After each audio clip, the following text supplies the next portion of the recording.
I see their print on every face in the streets of London. I'm sorry you should know their Save Raymond, or whatever his name may be. I believe there is contamination in such a scoundrel. You should know my present name is changed. It is not my own. I wish to tell you what it is and why I am in England. 105 North Tower, 100 shoes. A lady's walking shoe, I must finish. I call in my sleep, where is he? No answer. I demand of heaven that he will come. No answer. I send my desolate cry across the sea. I hope for her sake, destiny will keep her husband down there out of France. I have them, husband, wife, father, knitted in the register. It was decided. Extermination.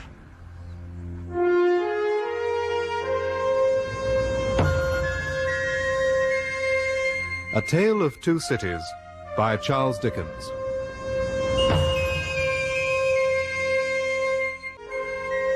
Episode 6, The Track of a Storm.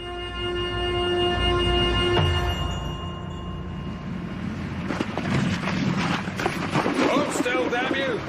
Hold still! Hold still, damn you!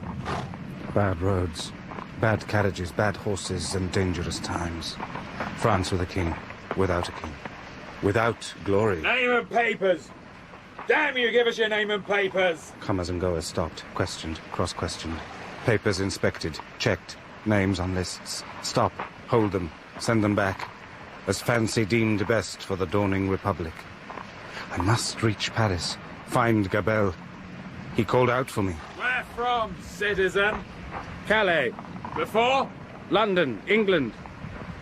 All the time I ride towards Paris, I hear the barricades close shut behind me, barring me from England and my love, my child. Before? I know I ride into the net, but honor, duty. From beyond Beauvais. Oh, indeed. Here, he's come home to his mother. Here, citizen soldiers, here's an immigrant. Down with him, bastard. No, sir. No bastard, sir. We says bastard, you are a bastard, hear me? 20 times a day. Call me back, take me back. Questions, answers. Suspicion lies over the land. See me, friend? See my sword? See your guts hanging? Hold back! His papers are in order. Only the letter from Gabelle opens doors, clears the way. Hang the pig! For the love of heaven, of justice, of generosity, of the honor of your noble name, succor and release me. I have been true to you. Release me. I came back of my own free will, to help an old family friend. I have no choice. Aristo! No, sir. Citizen, no sirs here. I beg your pardon. You will. You get to Paris and you'll kiss the basket, citizen. An escort will take him. Escort? To Paris.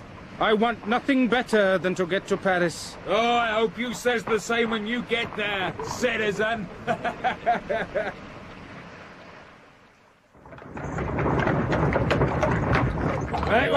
Wait for a prisoner. I am not a prisoner. You what we say you are, citizen. Papers? Yeah.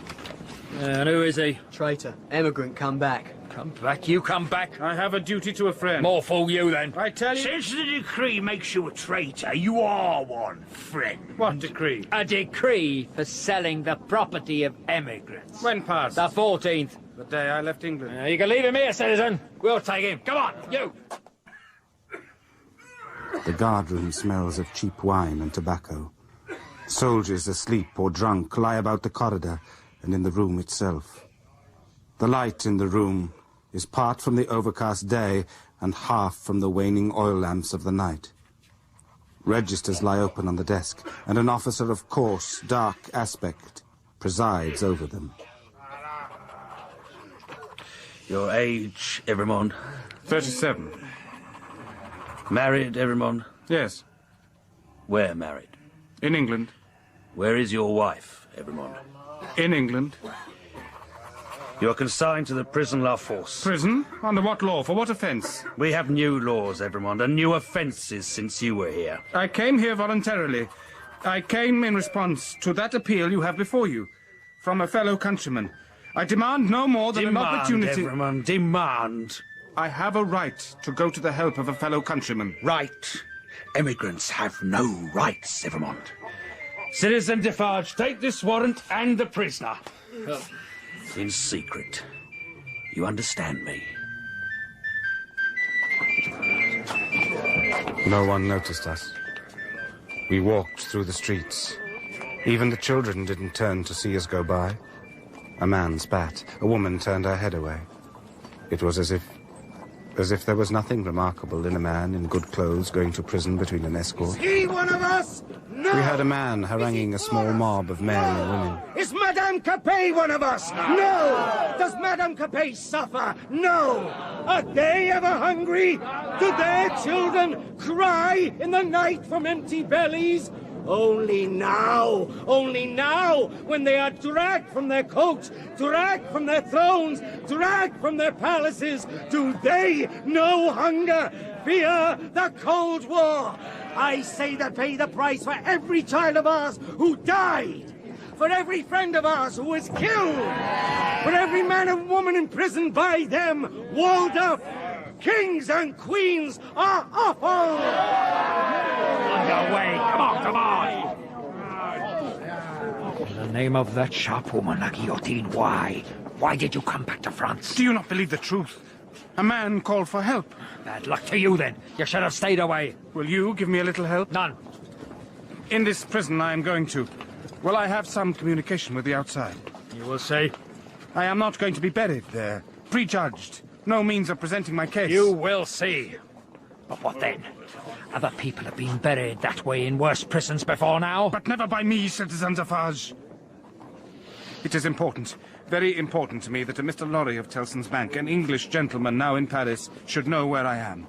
That I have been thrown into the prison of La Force. Will you cause that to be done for me? My duty is to my country and to the people. I am a sworn servant of both against you. I will do nothing for you. Fear, horror, emotion, imagination. Bad business. Tellson's Bank, London, depends on me. Here, in Paris, men cut throats in the name of liberty. Women watch the executioners work in the name of equality. They all sharpen their knives, their bayonets, their reaping hooks, and go looking for blood, for revenge. Here, in the courtyard of Tellson's house in Paris, a huge grindstone. A Cupid, whitewashed, over the counter in the banking house, sees all. Business. What money left? Who left to withdraw it? Which depositors rusting in prisons? Which deposits never to be balanced for lack of a depositor?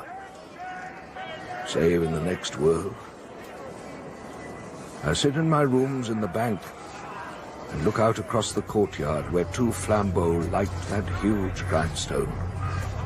The fearful mob, waving bloody arms and bloodier blades and crying for more, more. Thank God that no one near and dear to me is in this dreadful city tonight. May he have mercy on all who are in danger.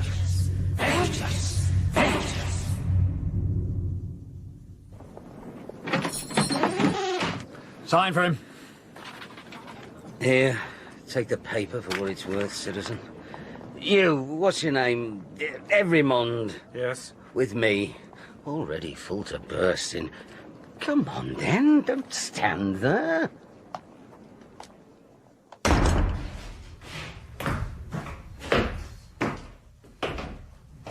Through the dismal prison twilight, corridor by corridor, staircase by staircase, past doors and gates, clanging and locking, through long chambers and full cells, past waving arms and sobs and cries, into a low vaulted chamber, crowded with prisoners of both sexes. The men, for the most part standing, strangely clouded by prison gloom, spectral as though the company of the dead. Ghosts. The ghost of beauty, the ghost of frivolity, the ghost of wit, the ghost of youth, the ghost of age, all waiting their dismissal from the desolate shore.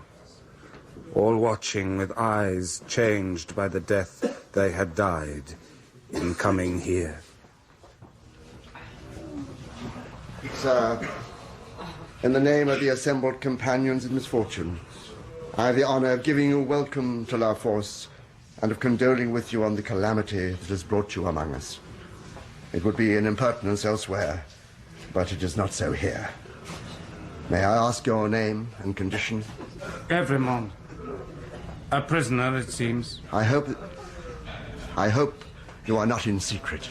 I do not understand the meaning of the term, but I have heard them say so. What a pity. What a pity. In secret. What a pity. Secret. What a pity. How still it is. And across the city, the terrible hum, a sort of ring about it. Dreadful, dreadful town. Jarvis Lorry, no imagination. No imagination. Business. And sleep. What? Mr. Lorry, sir! What's on earth? You in there, sir? Oh, sir! Oh, Jerry! There, Mr. Lorry, sir! Jerry! Jerry, what is this? What? Lucie! Oh, Mr. Lorry. Oh, Mr. Lorry, what a terrible, terrible time. Father, we're safe now. Oh, thank God. Bags. Dr. Manette. Mr. Cruncher, our bags. They come to the door in a coach, Mr. Lorry, sir. Ask for you. I hope I done the right thing in bringing them to you, Mr. Lorry, sir. I begging your pardon, sir, but I'll just wait down there on the step and keep a watching eye as you ask me. It's been a bad time, sir, very bad. My dear friend, we had to come. Mr. Lorry. Come. Come up to my rooms. Come. Miss Pross. Lucie. Lucie, what has happened? Manette, what has brought you here? My husband. Charles? What of him? Charles is here in Paris. An errand of generosity brought him here, unknown to us. But he was stopped at the barrier and was sent to prison. What is that noise? It's in your courtyard, Lorry. Don't touch the blind. For your life, Manette, don't. Oh, my dear friend, I have a charmed life in this city. I have been a Bastille prisoner. There is no patriot in Paris, in France, who, knowing me to have been a prisoner in the Bastille, would touch me, save to overwhelm me with embraces or to carry me in triumph. My old pain has given me such power, it has brought us through every barrier, gained us news of Charles, brought us here. I knew it would be so. I told Lucie so. I can help Charles. Now, what is that knowledge? No, please, don't look. Please, no, Lucie, please don't. Don't be afraid, but please don't look. Where is Charles? I've heard nothing. Which prison? La Force. La Force. Lucie, if ever you were brave, child, compose yourself and do exactly as I ask you. More depends on it than I can say. I must bid you do the hardest thing of all for Charles's sake. You must instantly be obedient, still and quiet. You must let me put you in a back room. Leave your father and me alone for 2 minutes, and as there are life and death in the world, you must do it now. Whatever you say, Mr. Lorry. Miss Pross, go with her, please. Very good, Mr. Lorry.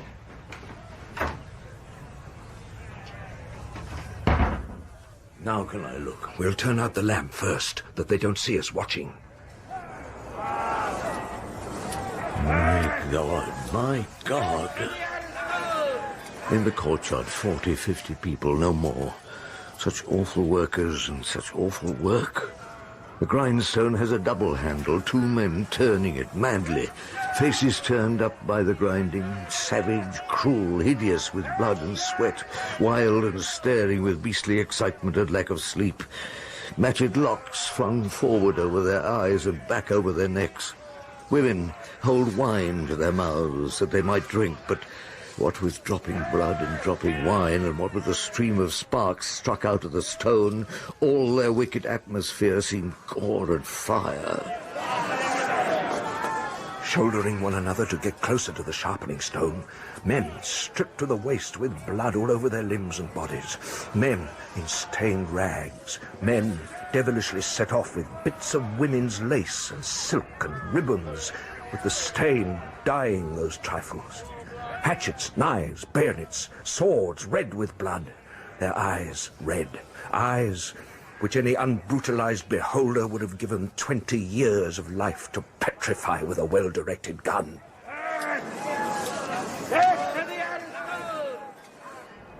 My God, every night they come, and then go to the prisons and kill, night after night. Oh, Manette, if you are sure, if you are certain of what you say, if you really have the power, make yourself known to those devils and get taken to La Force. It may be too late, I don't know, but let it not be a minute later. I will find apartments for Lucie. My man Cruncher will see to her and Miss Pross. I will do it. Look after Lucie, my dear friend. Dear Lord, look after my friend.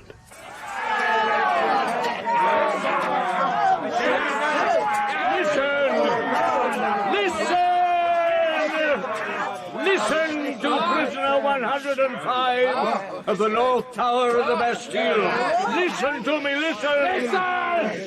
Go on, old man. Go on. Manette is my name. Doctor once in Beauvais. Prisoner in the North Tower more years than I could count. Listen! My son-in-law has been taken to La Force. He came to do good here. Everemont gave away all he owned. All his land, his home, the farms and the cottages. All given back to the people many years ago. He is taken and held in secret. Help for the Bastille prisoner! The old man, with his flowing white hair and white beard, led them shoulder to shoulder, hand on shoulder. In the courtyard, one man, so besmeared he might have been sorely wounded, lay by the side of the grindstone and looked about him for a moment vacantly. The great grindstone earth turned once more, and the sun was red on the courtyard. And on the lesser grindstone, red that the sun had never given and would never take away. Jerry! The ladies are settled, sir. Quite settled, but crying, sir. Dilemma, Jerry. A dilemma. Oh, yes, sir. Do anything, you understand? Such old and dear friends, but what to do? Sir? Can't stay here. Not good at all. Tellson's has a... Well, we are a business house, and I cannot allow friendship and business to mix. Have to find a place for them to stay. A safe place, Mr. Lorry. It's a wicked ugly place, sir. Always knew it. Foreign parts not for Jerry Carrancher. Not for decent folk. No. Nor for me, sir. Nor them ladies. Defarge, perhaps. Go and see him. Ask him for help. Ask him for... well, safety. Tomorrow morning, go to his wine shop. Yeah, where is it, Mr. Lorry? Saint-Antoine. Oh, that's a stew, sir. There's wild men, sir, and women for the matter of that. Not trust my own wife there, sir, and her flopping and her praying fit to bust. It's no go, sir. So, where? Mr. Lorry, is there news of my father? I'm sure he is safe. A prisoner from the Bastille is something of a saint here. He will not be touched. And if any man can find and help Charles, it is Dr. Manette. You must be patient. Patient, is it? My poor darling hardly slept. Now, Pross, we must trust Mr. Lorry. If you could but spare the time to find us rooms. This very morning. Jerry? Jerry?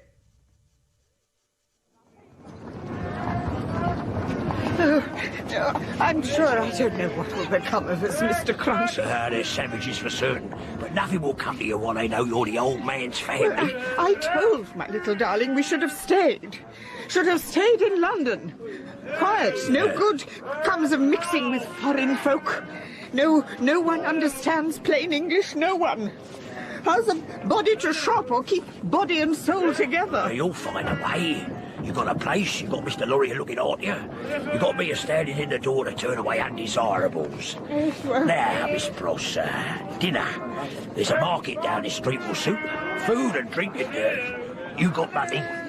Oh, Mr. Lorry has been most kind. So he should, seeing he's got a whole bank to call on. Very well. We'll go a-shopping, Miss Pross.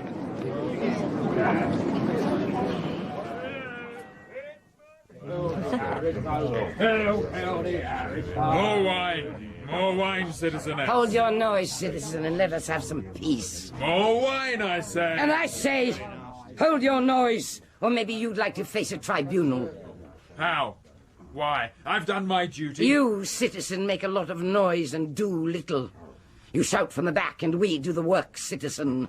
So hold your noise. Tell him, citizeness. We're equal here, friend. Hold your noise. Good morning, citizeness. Is Jacques at home? Oh, you. We had you down for what you are. I do my duty, madame. You informed on us, Englishman. I assure you, citizeness, I did no such thing. I'm here from the committee. I'm as good a patriot as you. An Englishman? Maybe in England, in time, we'll lose our king.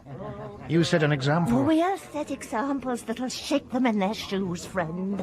We'll have the Capet's head in the basket. We'll show the way. What do you want with my husband? To tell him there are people he might like to see come to Paris. Tell me.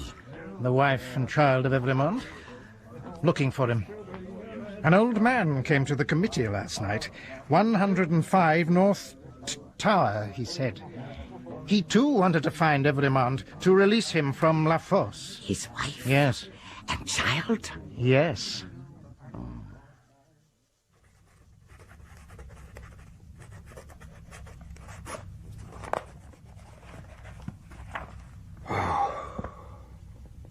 Done.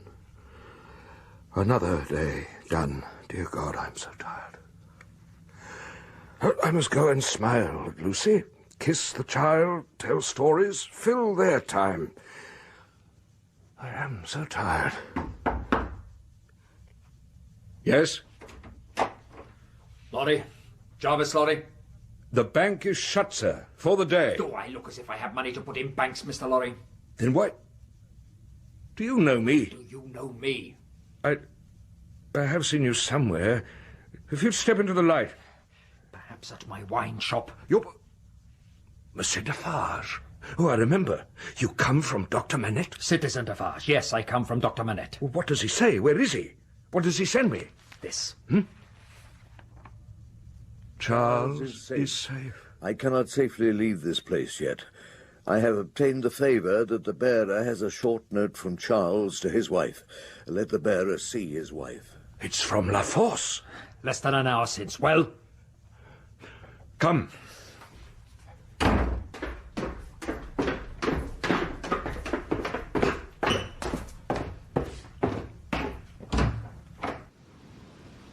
Two women in the courtyard, sitting by the grindstone, one knitting.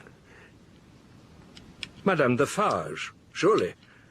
I remember you, madame, for the last time we met, 17 years ago. Even then, you were knitting. Yes. Does madame go with us? Yes. Oh, I see. She goes, and La Vengeance goes also, so that they may be able to recognize the faces and know the persons. It is for their safety. That's it, Englishman. For their safety. To recognize their faces, to know the persons. Yes. Take us to the emigrant's wife, sir. Mr. Lorry, I don't understand. These people, who are they? Where is my father? Is he... Safe. He has seen Charles. There is a note from him. Oh, let me see it. Let me see it. Here. I knew your father well. I was his servant for many years. No servants now, Defarge. Give her the letter if you must, and we can go. No, please. You will take tea, some wine? No. Here. Dearest. Yes, it is his hand. Take courage. I am well, and your father has influence around me. You cannot answer this. Kiss the child for me. Oh, Charles. Charles. Madam, I cannot thank you enough. She's read it. I will know her. It's finished, husband. We can go. But I don't understand. Know me? Why should you know me? My dear, there are frequent risings in the streets. It's unlikely they will ever trouble you, but Madame Defarge wishes to see those whom she has the power to protect at such times. I believe I state the case, Citizen Defarge. Yes. We may go. Lucie, the child. Have the child here, and the good Pross. Yes, of course, yes. Pross, bring Lucie. Our Pross Defarge is an English lady and knows no French. Pross appeared in the doorway, carrying the dear child. A match for any foreigner, not shaken by distress or danger. She handed the child to Lucie and faced Madame Defarge. Well, Boldface? I hope you are pretty well, Boldface. Is that his child? She stopped her work and pointed with her knitting needle at little Lucie, as if it were the finger of fate. Yes, madame. This is our poor prisoner's darling daughter and only child. We shall know her. It is enough, husband. I have seen them. But, madame, will you help? You will be good to my poor husband. Your husband is not my business here. It is the safety of your father that is my business here. Then for his sake be merciful to my husband. For my child's sake. She will put her hands together and pray you to be merciful. We are more afraid of you than of these others. What is it that your husband says in that letter? Influence, he says?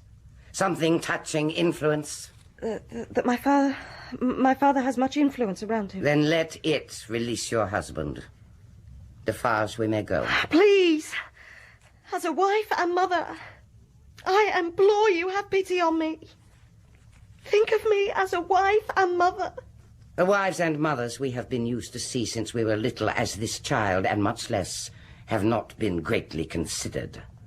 We have known their husbands and fathers laid in prison and kept from them often enough. All our lives we have seen women suffer in themselves, in their children, poverty, nakedness, hunger, thirst, sickness, misery, oppression, and neglect of all kinds. Nothing else. Nothing. We have borne this a long time. Judge, is it likely that the trouble of one wife and mother would be much to us now? Come. Courage, Lucie, courage. Think. We have found him. Your father is safe. Courage. That dreadful woman seems to throw a shadow on me. And all my hopes. And the shadow is dark indeed. My friend the doctor did not return to us until the morning of the 4th day of his absence. When I left you, dear friend, and went into the crowd, they took me to the prison of La Force through a scene of carnage, charnel house of bodies in the streets. And to the prison, there a tribunal sat, where the prisoners were brought singly and set forth to be massacred, or to be released in a few cases, or back to their cells. I was brought in by the crowd and taken to the bench where the tribunal sat, half drunk, some asleep, and all with blood on their hands. Name? His name is Manette. His name is 105 North Tower. 100 and... Who are you? I am 105 from the North Tower of the Bastille. We will hear him. We will hear him speak. Your profession? Prisoner. 18 years in secret and unaccused. My name, Manette, Doctor. You say? Why would we believe you? I know the man. His name is Manette, Doctor of Beauvais. I know him. Listen to the secret prisoner. Well, there is a man here in La Force, secretly. There are many. Aristos, immigrants, oppressors. No, my son-in-law, my family. He's here. His name is Evremond. Come here to help an old servant. Yes, he came knowing the danger. That servant had done all he asked, and given away his lands, his farms, his rents, his debts, freed his peasants from their burdens many years ago. This man you have held here. A good man, an honest man, a man of honor. Maybe we have him. I want him freed to return to his wife and child. If you can find him in the register, we'll talk again. I looked then with a sinking heart at the ledgers on the table. So many struck through, so much blood. And while I looked and looked, the tribunal sent more to la guillotine. And the mob howled and rejoiced and... Please, friend, you distress yourself. I found his name at last in a separate list. Secret, written by his name. Here, Citizen President. It is here. Very well. We give our word that while he remains in custody, he shall, for your sake, be kept safe. I want him free. He stays with us. You have our word. In the name of liberty, equality, and fraternity, you have our word. Manette, you have done wonders. No. Charles is alive. He is safe. But not released. We can work for that. You may work for that. You can see him? Yes, but not Lucie. Not his child. It would be more than they could bear. 105. 6. 7. 8. 9. 10. Stand back from the door. You're afraid I'll run away? A visitor inside. I will knock when your time is up, old man. I heard you counting.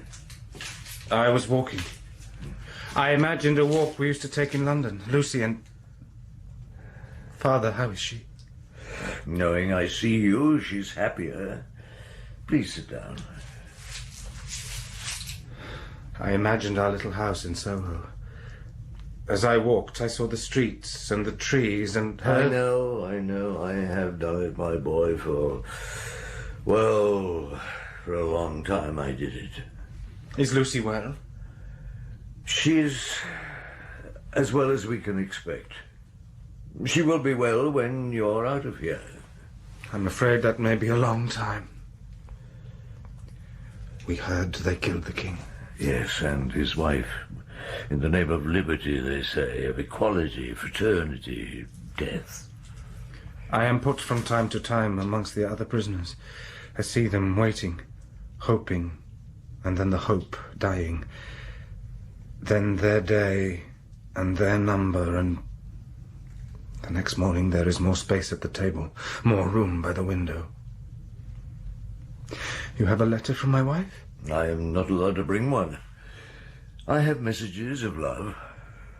Tell them I love them. Have you heard the latest cure for grey hair? No. La guillotine.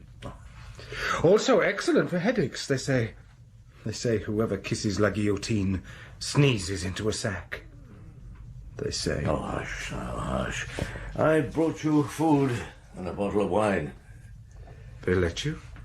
A suitable gift for the jailer, and he's friendly enough. Outside! Stand back from the door, prisoner everyone. We're ready. You'll be free soon. Now give me a kiss for dear Lucie. And a kiss for the child.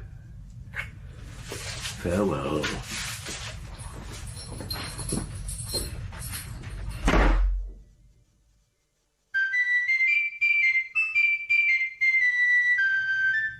The year one of liberty, and the deluge rising from below, not falling from above, with the windows of heaven shut, not opened. The executioner showed the head of the king to the crowd, and now, after 8 months of weary widowhood, the head of his fair wife turned grey. The terror and its engine sheared off heads that the ground beneath was polluted rotten red. Through all these terrors, Dr. Manette walked and talked and never doubted he would save Lucie's husband. 1 year and 3 months he lay confined, and still the doctor believed. The lines of dead, roped together, found in rivers in the south. Prisoners shot in squares in dusty towns, and still the doctor walked through the prisons, working to save a life here, a life there, easing one and another to a kinder death. A man apart. Not suspected, nor brought to question. He told Lucie where she might walk from time to time, and her husband might catch a glimpse of her from a certain window at that time. It was a cruel time. Stealing unseen to west with this disgrace. Even so my sun one early morn did shine, with all triumphant splendour on my brow. But out alack, he was but 1 hour mine. Lucie, please, go on. I'm sorry, Mr. Lorry. I don't seem able to, I'm sorry. She's tired, Mr. Lorry. We've had a busy day of it. And I can tell you I'll be glad never to see another Froggy as long as I live, sir. Miss Pross, there are good and bad everywhere, surely. Oh, not here. I was only saying to your man, Jerry, Mr. Cruncher, this very morning, what I'd give for a look at the Thames and the streets round our little corner in Golden Square. Oh, what I wouldn't give to go into the market and hear good English voices calling and shouting. He agreed with me. He is missing Mrs. Cruncher. Yes, well, be that as it may, he's worried about his work. His work? He is being paid, Miss Pross. Oh, he has other business, I think. Oh, he's very close, is Mr. Cruncher. I can't abide prying, and I don't, I assure you, pry, nor never have, but... Oh, time spent here is time ill spent. We'll go as soon as Charles is free. My father is sure of it. I am sure of it. So, it will not be long, Pross, dear, surely. No, not long. Good night, dear Pross. Good night, my precious. Good night, Mr. Lorry. Good night, my dear. I must go home. It's not safe to be on the street too late, even with Jerry as a guardian angel. It won't do. It will not do, Mr. Lorry. I assure you it will not do. I beg your pardon? Free him. Free him soon. They're a murdering mob, want nothing better than to take his head. Oh, Miss Pross. You think I don't see? You think Mr. Cruncher and I don't know? He goes from time to time. Mr. Cruncher goes to the square and watches. He comes back fuming angry. Waste, he mutters. Waste to take their heads off, he says. When we see them in their carts, timbrils, whatever. Tumbrils? Yes, well, see them jolting through the streets, filled with lovely girls. Bright women, brown-haired, black-haired, grey, young men, old men, common and gentle-born. You know what they call them, Mr. Lorry? They say, red wine for la guillotine. It's true. I know. I do know. You think my precious don't know? Near enough 1.5 years now. Oh, her father says nothing can happen to him without my knowledge. He believes it. And she tries to. She puts his book out every evening and the chair by the fire and a pipe and glass ready for him for when he comes out of the prison. Oh, she's cheating herself, Mr. Lorry. And I am afraid for her. I think we are all afraid for her, dear Pross. You're sure, Father? Sometimes Charles can get near the upper window I showed you at 3 in the afternoon. Now, if he can get there, and sometimes he'll not be able, he might see you in the street. If I stand in that place you showed me? Yes, but you'll not be able to see him, my poor child. And even if you could, it would be unsafe to make a sign of recognition, you understand. Show me the place again and I will go there every day. And every day from that time in all weathers, I stand for 2 hours. As the clock strikes 2. For 2 hours. Good day, citizeness. At the end of the dark and dirty street where I stand is the hovel of a cutter of wood. Good day, citizen. Walking here again, citizeness? As you see, citizen. But it's not my business. And the child. Yes, my child. It's not my business. My work is my business. See my saw, little one? I call it my little guillotine. And off his head comes. I call myself the Samson of the firewood guillotine. See? Again, off her head comes. And a little one, a child. Tickle, tickle, tickle, tickle, and off its head comes. All the family. But it's not my business. Charles saw her once in 4 or 5 times. Her father told her, and it made it worthwhile. She was always afraid of the woodcutter, but pressed a little money in his hand, and he left her to her own devices. Until one day in December, when the snow was lightly falling, and a throng of people came pouring round the corner by the prison wall. He was there, hand in hand with La Vengeance, the woodman, and 500 or more, like 5,000 or more demons. The men and women danced together, the women danced together, and the men together. A mere storm at first, of coarse red caps and coarse woolen rags. And then they began to dance around Lucie, cowering in the street.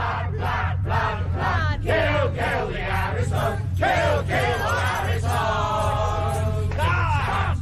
Advance, retreat, spun around and around, hands linked, chains of them dancing till they dropped.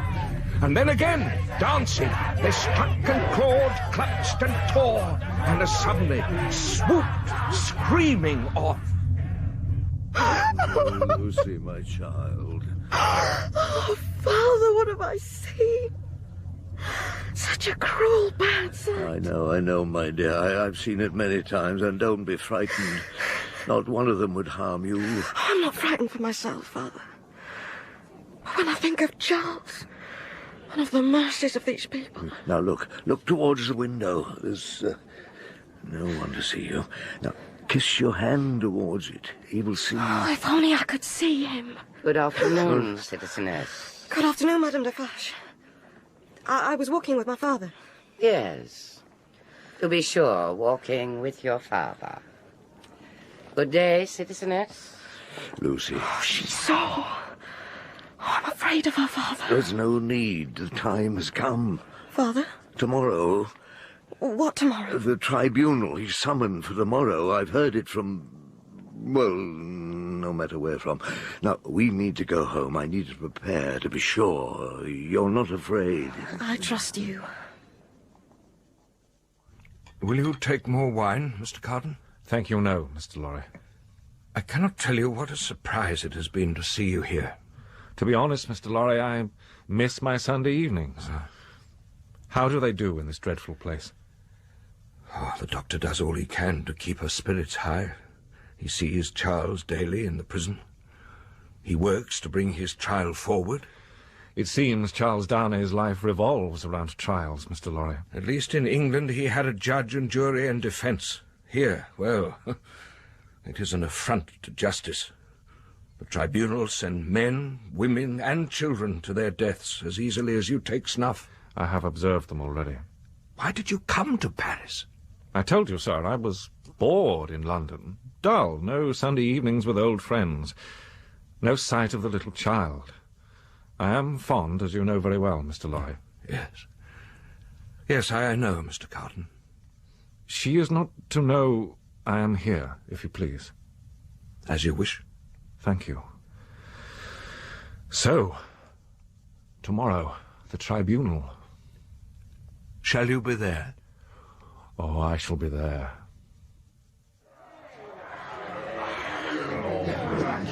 This is what they call a court, eh? No bailey, this. A ragbag of men and women in red hats and dirty coats. Like as if the populace of half the prisons in London was come to be judge and jury. Another then for the blade. Snap your fingers and there's another cent. Such a waste of goods as I never saw. A corner of the market had set a man up for his life. Be hardship a matching-headed cadaver, I grant you.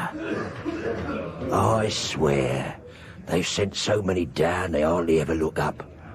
They laugh a lot at the miserable wretches who come blinking up into the light from their cells. The men are armed. The women eat and drink and knit as often as not. Hey, there's that woman who's come to see Miss Lucie and knitting away at a gabbing with her husband. Defarge, it was. Yeah. And nearby him, Dr. Manette, a popular man for the doctoring he's done for half the stinking mob here. And alongside him is Mr. Lorry, looking, well, as you'd expect a man of his years to look in such a place. Charles Evremond called Darnay. Enemy of the people! Enemy of the Republic!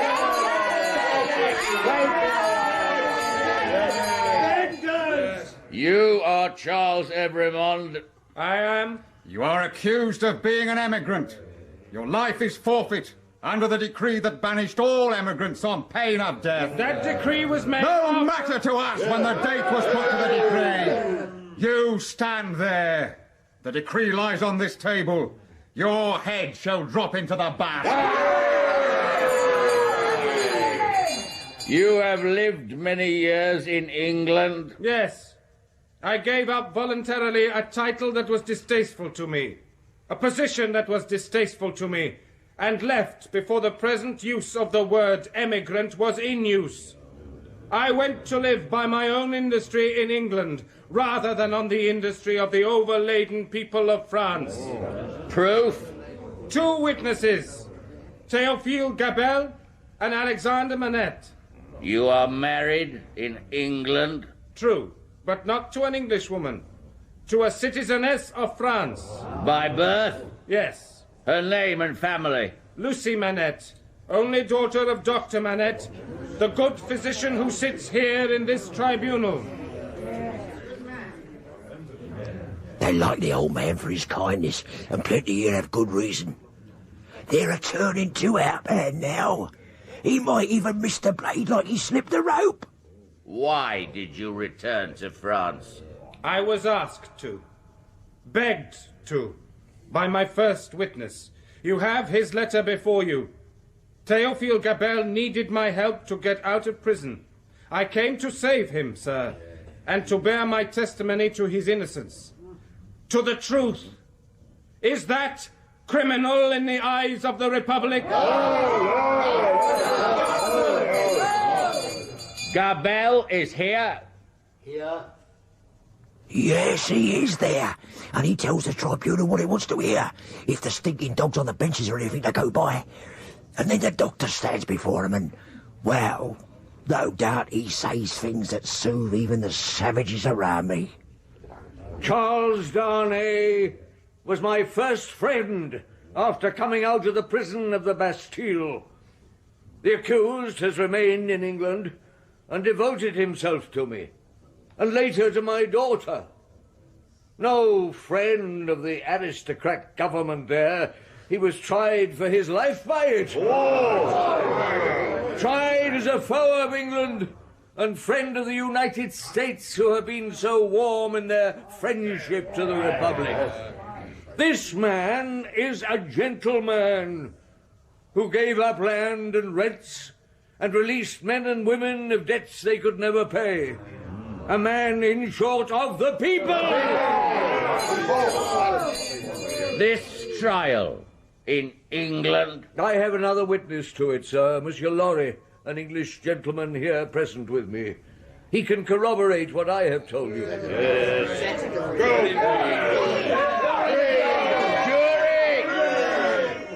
Jury!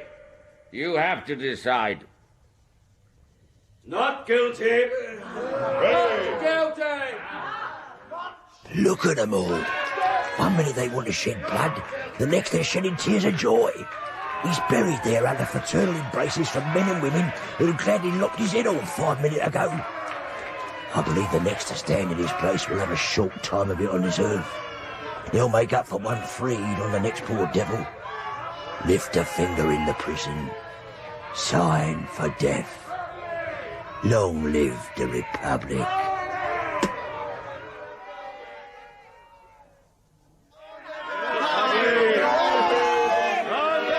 I'll go ahead and warn Lucie to expect... You were superb, my friend, and you are kind.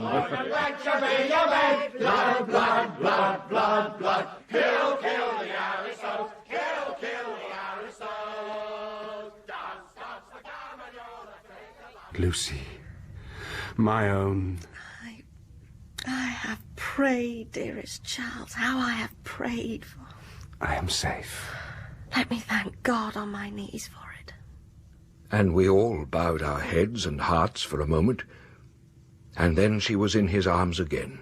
Dearest, no other man in all France could have done what your father has done for me. Hush, now it is done. He's saved. You'll need all your strength now, child. And outside in the street, the shadows of the wintry afternoon were beginning to fall. A shadow passed over Lucie as she stood in his arms, as if in hearing the dreadful carts rolling through the streets, she heard echoes and saw shadows of her dear husband among the condemned. Waiting by the door to shed a tear on her precious, Miss Pross was dressed to go out to purchase the few things this frugal family needed for their evening meal. Miss Pross and Mr. Cruncher discharged the office of purveyors, the former carrying the money, the latter the basket. Now, Mr. Cruncher, if you are ready, I am. At your service, Miss P. Now, don't forget the wine, Miss Pross. We have something to celebrate. You will stay for the evening, Mr. Lorry. Oh, thank you. I had hoped to be asked. Miss Pross, Mr. Lorry will be staying. Very well. Very well indeed. Cheese, Mr. Cruncher. Cheese. Wine, Mr. Cruncher. Wine. And bread, Mr. Cruncher. Bread. Pray be cautious. Yes, I'll be cautious. I tell Mr. Cruncher here, you can look about any street here and in any shop and see them as sup with the devil nightly. Midnight murder and mischief. But I may say among ourselves that I do hope there will be no oniony and tobacco-y smotherings in the form of embraces all round going on in the streets. Well, Miss Pross, should there be, don't look. I do not look, sir. They force themselves under the eye of anyone passing. May I ask a question, Dr. Manette, before I go? I think you may take that liberty. Oh, for gracious sake, don't talk about liberty. We have quite enough of that. The long and the short of it is that I am a subject of His Most Gracious Majesty, King George III, and as such, my maxim is confound their politics, frustrate their knavish tricks, on him our hopes we fix. God save the king. Why, Mr. Cruncher, sir, I am glad, sir, you're that much of an Englishman, even if you do have that cold in your voice. My question, Dr. Manette, is, is there any prospect yet of our getting out of this place? I fear not yet. It would be dangerous for Charles to leave yet. Oh, well, no matter. We must have patience and wait, that's all. We must hold up our heads and fight low, as my dear brother Solomon used to say. Now then, Mr. Cruncher, cheese, wine, bread, oh, come along, sir. I left for the bank, leaving Lucie, her husband, her father, and the child by the bright fire. Little Lucie held her grandfather's hand as he began to tell her of a great and powerful fairy who had opened a prison wall and let out a captive. I left them very peaceful. And the walls fell around the people, and outside was light, and the poor men and ladies inside the prison walked out into the light. There, Lucie. Father, what's that noise outside? No, it's nothing, my dear. I think she's a little overwrought, Charles. Perhaps you should lie down. No, I heard. There's someone on the stair. I heard them. I love the staircases as still as death. Oh, no, Father. Hide, Charles. Hide yourself. Father, save him. My child, I have saved him. I'll go to the door now. Don't give way, child. Yes? The citizen Evremond called Darnay. Who wants him? I want him. We want him. He's in there, isn't he? You can't walk This is into... state business, old man. Lucie, hush now. What is it? I know you. I was at the tribunal. Everyone, you are again a prisoner of the Republic. Oh, Father, no! Why am I taken again? Return straight to the conciergerie. You are now all tomorrow. You are summoned full tomorrow. Do you know me? Yes, I know you, Citizen Doctor. We all know you, citizen. Will you answer his question to me? Why is he taken again? He is accused by Saint Antoine. That's enough, citizen. Of what? Ask no more. If the Republic demands sacrifices from you, without doubt, as a good patriot, you will make them. The Republic goes before all. The people is supreme.